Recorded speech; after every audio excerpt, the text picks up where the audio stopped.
मान्सूनने महाराष्ट्रासह देशाचा निरोप घेतल्यानंतर राज्यात तुरळक ठिकाणी पाऊस सुरू आहे। आज 18 ऑक्टोबर रोजी सिंधुदुर्ग, सातारा, कोल्हापूर जिल्ह्यात विजांसह पावसाची शक्यता असल्याने दक्षतेचा इशारा म्हणजेच येलो अलर्ट देण्यात आलाय।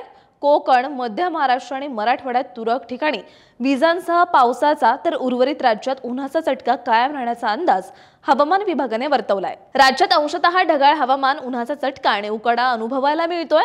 कमाल तापमानाचा पारा सातत्याने 32 अंशापार असल्याने दुपारच्या वेळी घराबाहेर पडणं तापदायक ठरतंय। शुक्रवारी म्हणजेच काल 17 ऑक्टोबर रोजी सकाळपर्यंतच्या 24 तासात ब्रह्मपुरी येथे राज्यातील उच्चांकी 36.5 अंश सेल्सिअस तापमान नोंदवले गेले।